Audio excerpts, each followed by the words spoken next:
Info 243 au cœur de l'actualité. Mbote Bandeko Balandi et Sengoza Koebete Boza vraiment ébélé de partout dans le monde entier pour la Biso à travers Info 243. Merci toujours la confiance et fidélité Nabino. Vous s'abonner très massivement. Vous s'abonner de ça à Kitoko Penza, Bapel, Barimark et de ça à Kitoko Penza. Je ne suis pas seule sur ce plateau. Je suis avec mon invité. Lui c'est M. Floribéa du PPRD. Avec lui on va parler actualité. Il est de l'opposition. Donc avec lui on va parler d'actualité. Actualité, toujours martelé sur marche et à opposition. Oui, pour ça les maillères. La décision du gouverneur Gentini Ngobila. Donc, des actualités à Mkonalelo, Tokosolengo, vraiment, Naboke Bipenza. Bonjour, monsieur Floribéa. Oui, bonjour, chère madame. Na pesimbo te na batunyo so bazwi libaku ya Olanda biso kasi tika na rectifier logo mususu Floribéa aza na PPRD. OK. Biso toza Kabila Forever. Donc Floribéa aza secrétaire national en charge de la communication et médias. Kabila Forever o ezana président Junior Pechi. Jeune oiseau incarné changement et classe politique. Et puis merci de m'avoir invité na plateau na yo. Je pense que pour répondre à l'entendement de la population congolaise pour makambu oyo zomona ke koya ya UDPS na sommet à l'état UDPS ayena libabe na mboka na biso libabe oui obandi mabe libabe mbala moko UDPS eza parti ya libabe ndenge na français balobaka malédiction. Et puis batu nyonso ya nini linyoko ya salité oyo basalaki moziki 100 kg na bango na stade linyoko ya salité donc oyo basalaki buzoba na bango na stade de Martyr wana vous allez voir que baza bato yo bazo travailler pour s'enrichir, pour enrichir ma famille na bango au détriment de la population congolaise. Voilà. Et puis je pense qu'il y aura de vérité au Ebimana plateau et puis peuple congolais na pour alanda. Union sacrée sortie officielle nango carton plein à craquer, tebele va répondre présent mais là marche et à opposition, décision et à gouverneur Bino Bozu Ngondengeni. D'abord, il ne faut pas dire que Batou va répondre qui est présent. Nous n'avons pas appel à l'Union sacrée, non. Les Congolais, ils ont fait un bongo na bango ya ram na katia stade de Martyr.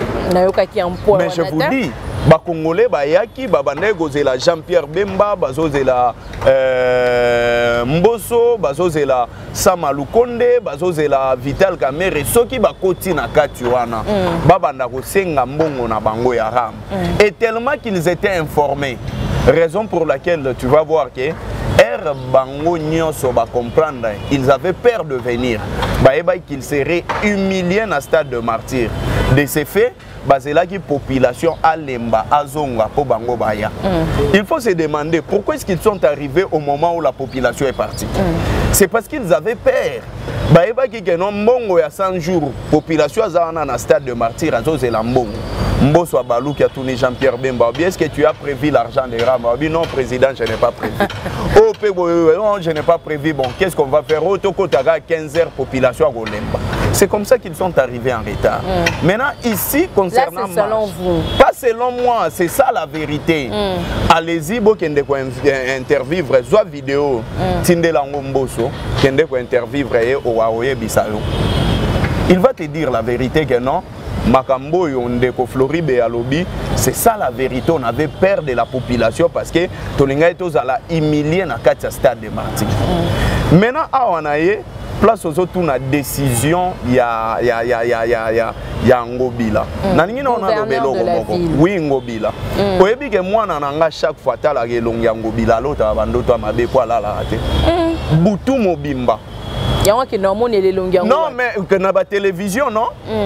Moi un jour mon balaki Ngobila. Moi nazo belela papa on a montré la poubelle, on a montré la poubelle. Oh Non, mais c'est quoi la poubelle? Na bima boinzo kabazola ki sa Jantine Ngobila. Après c'est comme poubelle. Non, c'est-à-dire que ba fulu oyo nyonso Jantine Ngobila a na ville ya Kinshasa. Vous pensez que bana bagola la pongi ya bien soki ba moni elongi? Mais les mêmes foules obino botika yango ndezo continuer kaka. Non, mais attendez madame, vous n'allez pas comparer la gestion ya Kimbuta na gestion ya Ngobila. Toko comparer yango. Ngobila okoki ko comparer te Ngobila leki. Ka mai oyo nani atika. Ngobila leki Kimbuta na kobina na koyemba. Wana biloko Ngobila leki Kimbuta. Aleki Kimbuta na koyemba na kobina. Mais Kimbuta pe abandaki kobina. Nalobi boye.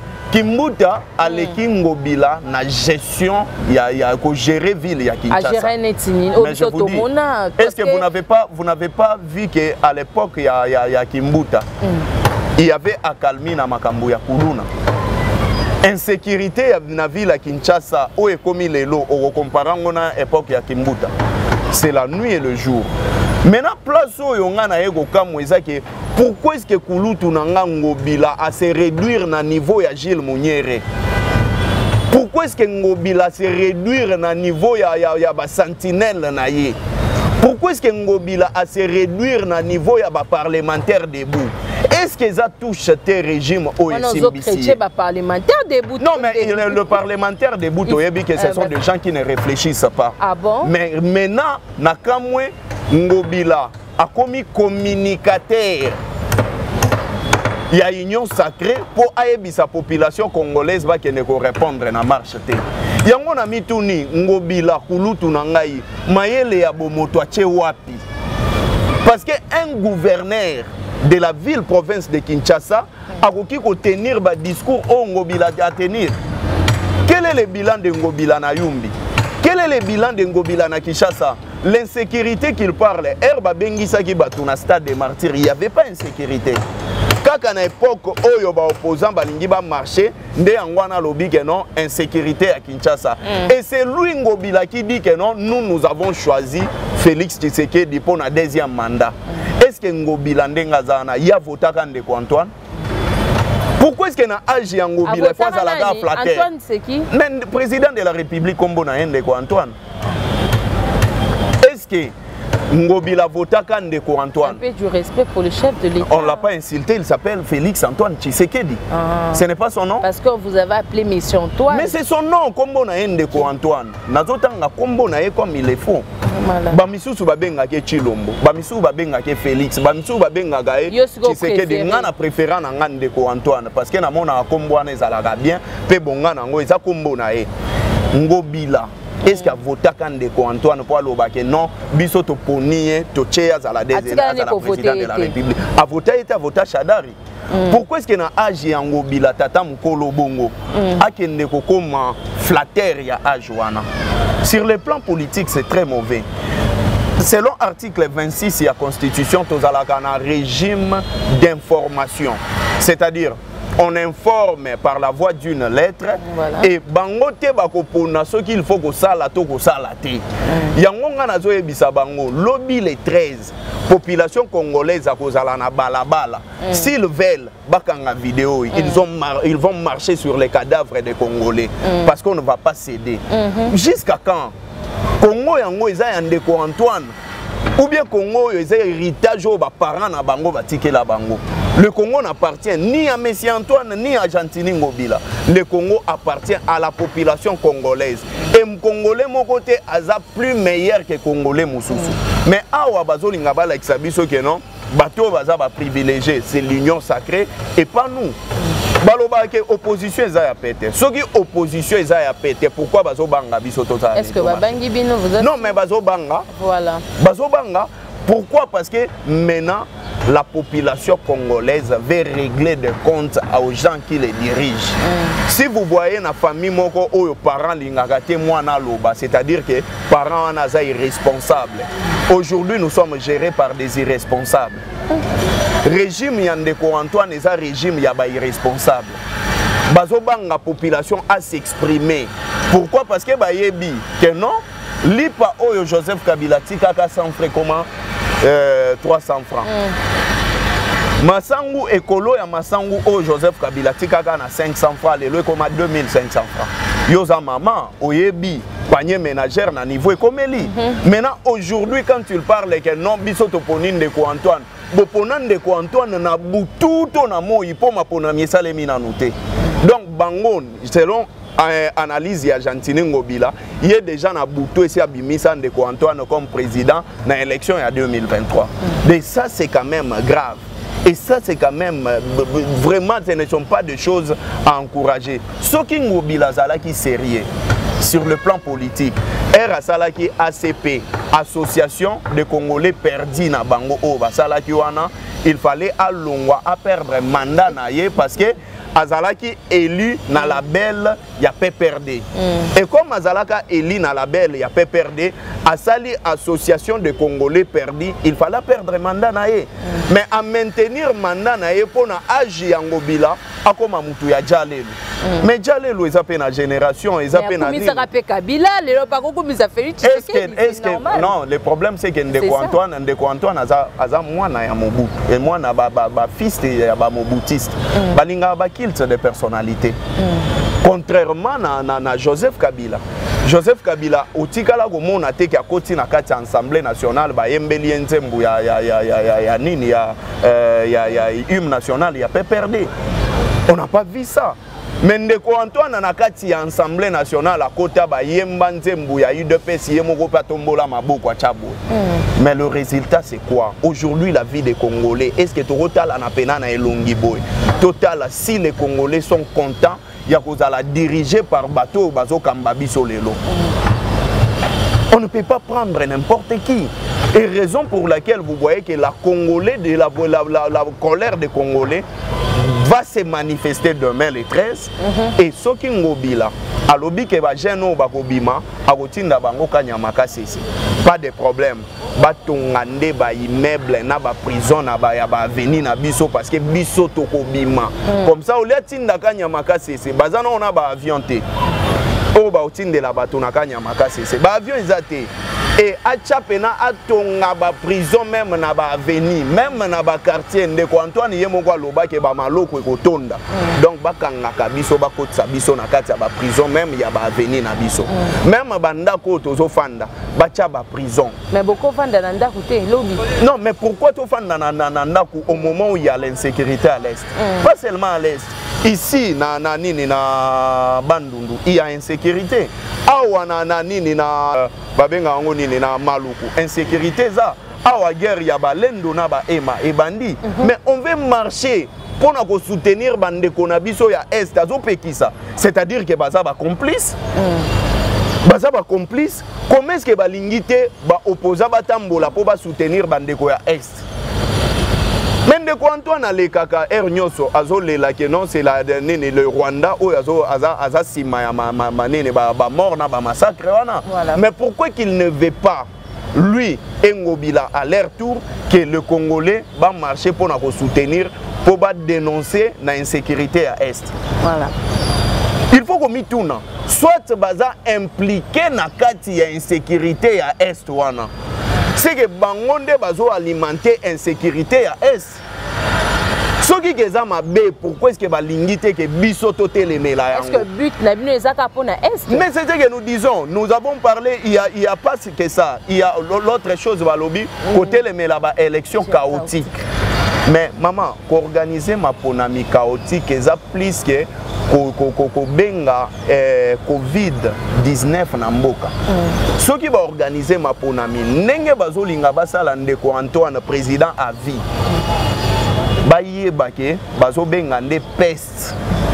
Pourquoi? Parce que ma ponami eza pour la démocratie, tout le monde a touché à président nyonso ndenge kozala. Ndeko Antoine a échoué. Il a échoué sur tous les plans. Ndeko Antoine a échoué na maloba na ye moko. Ye moko na malobe bima na munoko na ya échoué ko concrétiser yango. Il a échoué par ses propres mots. Et Raloba qu'il va rendre ces pays l'Allemagne d'Afrique. Ndeko Antoine a réussi à transformer Congo Allemagne d'Afrique. Alobaï qu'il va faire des chaînes. Il va faire Nzela nini yo moni batongi. Qu'est-ce qui prouve que batongi banzela c'est au moment où on a que non embouteillage aussi là. Ndeko Antoine Tongi banzela te. Tomoni lelo, nous sommes quand même contents, nous avons compris que Ndeko Antoine, il aime le tourisme. Raison pour laquelle au monde a gagné à tout moment bah voyage. Ndeko Antoine a lula voyage Ndeko Antoine a lula avion nenga Floribe na lula moto. Ngape na lingaka moto makasi. Nenge makasi. Ngato pesinga mutuka na boboya ngaka moto. Nenge pe Ndeko Antoine a lula avion. Alingaka mwa mupepe wana ya poto akenda tout moment na poto ngana conseiller ici que non. Après 2023, achète-toi une parcelle. Maintenant, une question. Voilà. Maintenant, une question qui me vient en tête. Est-ce que les beaux marché? Parce que entre vous, les beaux marchés, il faut que bel moko abima comme chef de l'État en 2023. Beaucoup accompagné Martin Fayulu Lelo, beaucoup accompagné Moïse Katumbi Lelo, ceux qui abimi président de la République. En fait, jusque là, ce n'est pas encore le moment. C'est le moment, ce n'est pas encore le moment. Parce que les élections approchent déjà. Ce n'est pas encore le moment. Alors, ce n'est pas encore le moment d'accompagner qui que ce soit. Voilà. Je pense au moment opportun, ils vont s'organiser et ils vont choisir un candidat.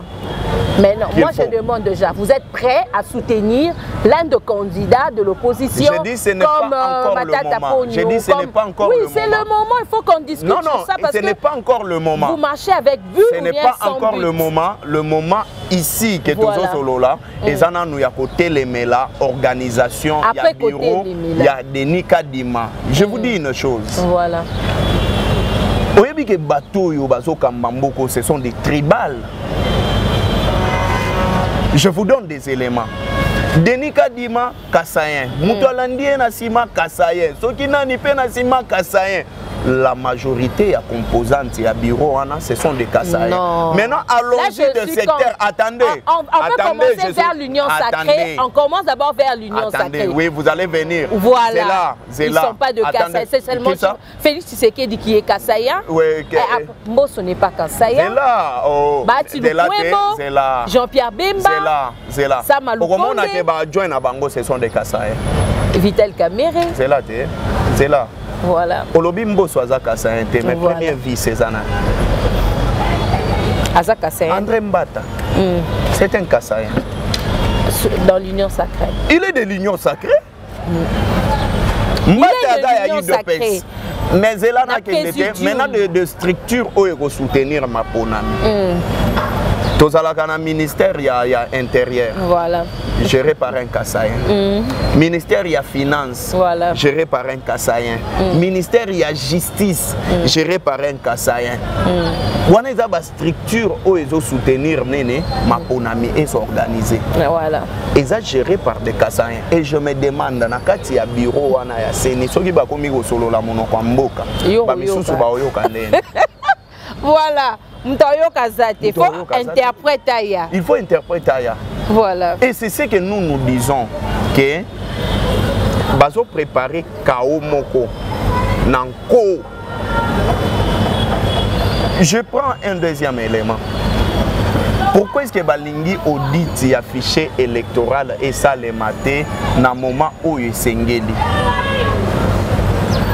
Parce que audit et fichier électoral les alakana objectif moko kolongola ba doublant kota la nombre ya ba mineurs oyo ba s'enrôler même ba centre fictif. Maintenant to mona kité na bino madame ba image ezo circuler na Kasai ba enrôler bana mike. Est-ce que Kadima akoki ko se prononcer tellement que balingi bazwa ndeko oyo ya mama Adel Kainda bakena kabe akamwanga avec Corneille Nanga banrolaka 30 000 na kabe akamwanga mais nani Kadima enrôlé 90 000 pendant 9 mois banrolaki 30 000 pendant un mois banrolé 90 000. Est-ce que ça peut s'expliquer? Pendant 9 mois, on enrôlé 40 millions d'électeurs. Pendant 3 mois, on enrôlé 46 millions d'électeurs. to moni na Kasai banrôler bana mike ba doublant eza mutu akoki kozala a s'enrôler na commune na Kina ake ko s'enrôler na Maluku ba yebaka ngo na bilongi. Maintenant ils avaient déjà travaillé et organisé que baya ba insubordiner bilongi ya bato e bimaloko la yote po herba kolinga batala ba doublant mutu abunge longi oza boye elongi na yo ebimi ya Etienne Tshisekedi elongi ya mutu boye ebimi ya Kabuya elongi ya nani ebimi ya Kazadi elongi ya mutu boye ebimi ya mutu boye donc ils ont organisé les tricheries. Non mais maman nani maman obobengaka maman Mboso ye moko témoigner yango na vidéo alobi que non carte na ye ebimi Etienne Tshisekedi. La maman aime faire la comédie. Non, ce n'est pas la comédie. Voilà. Et à se reconnaître, traiter na carte na ye. Voilà. Et voilà. C'est ce qu'ils ne veulent pas. Yango wana. Fichier muto yo ayaka ko auditer ye muto apesa ka timing. Alobi na ko auditer yango pendant 1 mois. Neti Corneille nanga audit salaka 3 semaines. Mais bango ba pesa yango pendant 5 jours. Et aujourd'hui on a rejeté. Est-ce que pensez-vous madame qu'il y a une bonne foi d'organiser les élections ou tout ça ce sont de faux fouillants basant pour ça glisser? Réaction na bino ezala nini ceux qui élection ezate. On ne dit pas que ekozalate parce que je ne sais pas. Ceux qui élection ezate de Antoine na kokende. Des forces ou de nini de donc akokende na ye moko ayebi ke makambo na sali libulo na timboli na Congo ba congolais baza na kanda na ngai soki ka na meki ko sala ba jeune organiser ma ponamité aye moko ayebi ke population congolaise ba sakana na e pendant tamula ité il connaît. Mais tu qui va sango batwayemba kozonga Kabila kozonga pesa biso non éclaircissement na likambwana est-ce que kozonga pe à solo? Aujourd'hui le retour de Joseph Kabila c'est la volonté de la population congolaise. Kabila ne suffit qu'à katambola moki ozomona ndenge peuple azobelela zonga papa zonga solo. Mais ozomona aujourd'hui Kabila aza star. Pourquoi? Parce qu'il a des œuvres qu'il a laissées. Il y a malamu aux populations congolaises à Zokanisae. Parce que comme il là, série à ta série à Mobutu, gestion de Antoine on a évité ce qu'il faut comparer à mon anime. Tout comme il peuple somalien. Tout comme il n'a pas si le roi soudanais. Joseph Kabila retourne à madame. Notez et garder en haut. Et ça indispensable.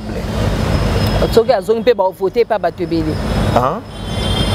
Même yo go voter Joseph Kabila. Oh, il y a un point de vue là. On a eu déjà parce que yo moko nengo za boye ozo baye ndeko Antoine. Oh.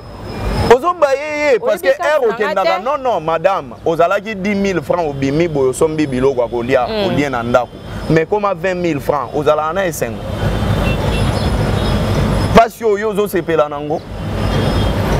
Retour à Kabila. Madame, yo poko voter Joseph Kabila. Oh non, voter. Ndekwaza si ma caméra est pas ko voter.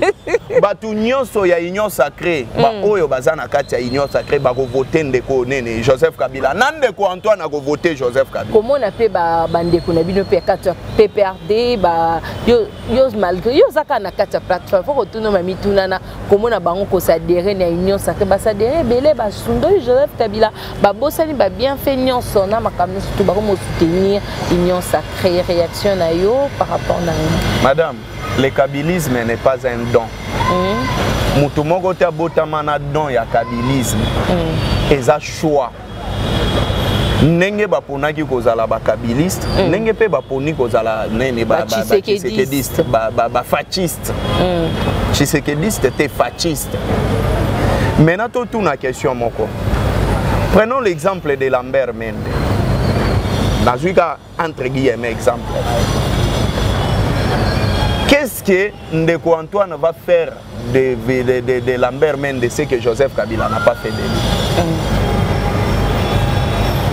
La question reste pendante. Deuxième exemple, Moussoussou, Évariste Bochab, ancien DIRCAB, il y a président de la République. Est-ce que Ndeko Antoine a combi sa Evariste Bochab DIRCAB nae? Et loko nini oya ko pesa ye, oyo nani Joseph Kabila pesa été. C'est là où il faut se poser des questions. Donc, transhumance ezalaka momoko réservé pour na banyama. Soko tangi na dictionnaire, transhumance eza pour na banyama, ezalaka pour na batute. To yazo sala ba transhumance nene irréfléchi, ba comparaka nenge moko na nyama. Et ce n'est pas un bon exemple. Exemple nini okopesa même na bino madame. Erozo mona bongo.